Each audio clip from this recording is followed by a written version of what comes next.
Why are so many teams susceptible to random losses? Exactly. I'm thinking to myself, like, what how's Kansas State lose to Tulane and then go in and beat Oklahoma? Why? I don't understand it. Why is Wake and Clemson in an absolute thriller in overtime? Why does OU throttle Nebraska, then lose to Kansas State the next weekend? Why is A&M getting beat by App State, and then they immediately turn around and get a couple of ranked wins against Miami, and then Arkansas, who's ranked in the top 10? Like, it doesn't make any sense. And yet, what do I know about college football? The top 3 really are not in that conversation. Now, that doesn't mean that they can't be threatened, but for the most part, the top 3 are left out of this conversation of anybody can beat anybody on a given Saturday. I'm like, well, why is that? What's going on? And what's the deeper meaning? It's so easy to just say talent. And yes, that is the answer, and it's the obvious answer, and I've got numbers to back that up here, and I'll give them to you. But it's more than that. There's really 2 reasons. So why are most teams susceptible to a random loss while the top 3 really aren't? Well, 2 reasons. Number 1, football is really difficult. and I think people fail to realize that because we watch so many individual style sports. Even the NFL is a bit different because it's just made and structured so much differently. We expect one-score games regardless of who's playing. And college football is just different. And to some degree, I think we put unrealistic expectations on too many programs. And we just think that every program that's, let's say, in the top 10 should be beating people just like Alabama, Georgia, and Ohio State do. And to be honest, that's just not the case in college football because those 3 have clearly separated themselves out. And the rest of college football, you don't play well, you're going to get beat. Well, why is that? Well, 1, college football is not a game of memory. It doesn't reward what you did last week. It doesn't reward what you did last year. It rewards what you do in the moment. It's a game of effort, discipline, and execution. So that's first and foremost. It's the greatest of all team sports.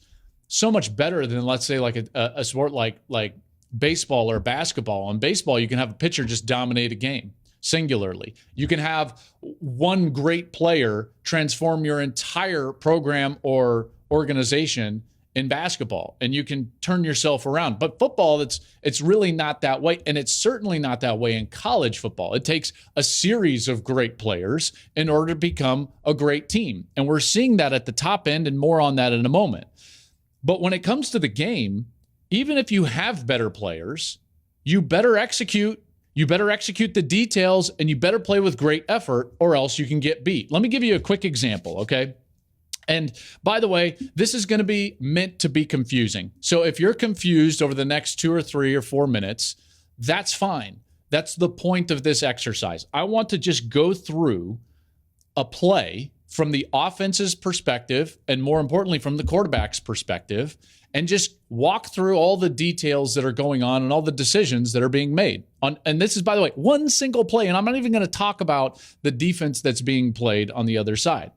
All right, so let's get into a personnel group first. So you're going to have a personnel group. That personnel group gets into a formation, and then out of that formation, we're going to run a concept. So you don't run plays. There's not hundreds of plays in a playbook. There might be hundreds of concepts, but you marry those concepts with formations, and you marry those formations with personnel groups, okay? And so there's 3 different things going on in any given play.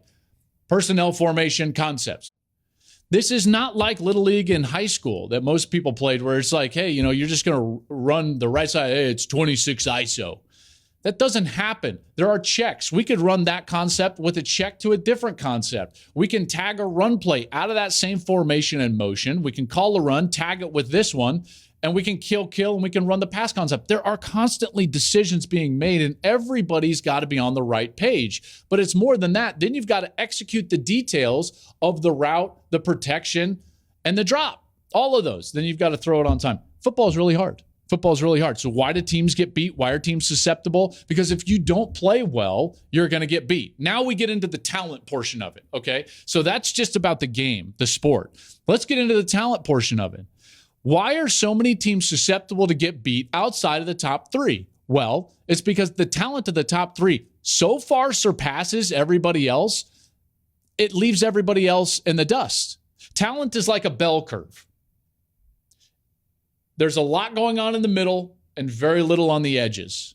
There's only a few five-star players every single year, somewhere between like 34 to 38, sometimes 40 at the very top end.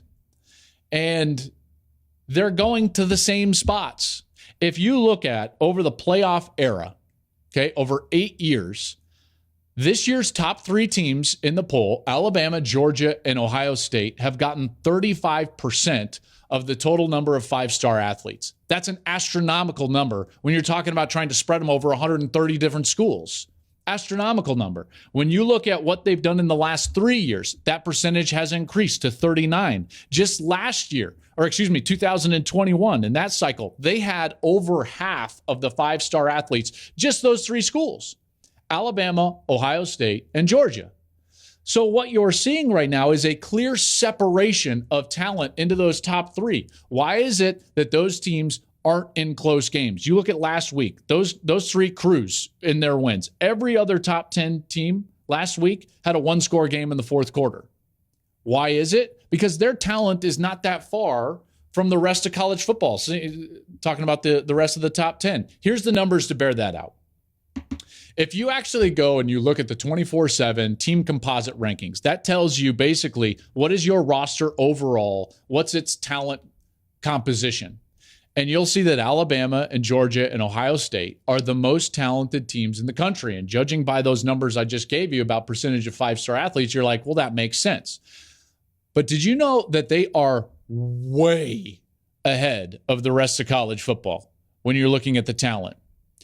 Think of this again in that bell curve, folks, because when you look at the difference, okay, when you're rating these players and you're rating these rosters, the difference between Alabama at number 1 and USC, a top 10 team, and number 11 on the team composite this year, 1 and 11, that's the exact same difference as when you go from the 11th best team, USC, in the talent composite, all the way down to 69th. That team is FAU, Florida Atlantic. So what I'm trying to tell you is when it comes to talent disparity, FAU has the same gap in talent to USC as USC does to Alabama. It's very similar to early 2000s if you're a golfer, Tiger Woods, when he was so much better than everybody else. So much better. That it was like Tiger was in his own realm and then everybody else was competing and anybody could win on any given weekend on the PGA Tour. And if you're not a golfer, that's what was going on back then. And now, what do we have? We have three teams. We have three Tiger Woods separating themselves away from college football. The two closest to them, by the way, are Clemson and Texas A&M. And they're closer to the rest of college football than they are to those top three when it comes to talent. Again, just think about this. FAU is the same in talent disparity to USC as USC is to Alabama. So we've got talent that is firmly entrenched in that top three in college football at this point. So how do you get a weekend in which Tulane beat Kansas State a week ago and then Kansas State rolls in and beats Oklahoma? Because all of those teams are way more similar in nature than Oklahoma is even to Alabama or Georgia or Ohio State. So that's how you get it. So why are teams so susceptible to random losses is because the middle of college football is jammed together. When you go from about 7 to 60, everybody can beat everybody on any given Saturday. That doesn't mean it's a high percentage play for FAU to beat USC, but they can. They absolutely can. And it gets back into that effort, details, and execution. All right, long answer. To answer this question, I was pondering, why are teams so susceptible to random losses? And I think I figured it out right there. Why are those three exempt from those random losses? We figured it out. It's the talent disparity. Hey, thanks for watching. If you enjoy that clip, make sure you click subscribe somewhere down here. From game highlights to exclusive interviews and rankings, we've got everything you need as a college football fan right here. College football on Fox.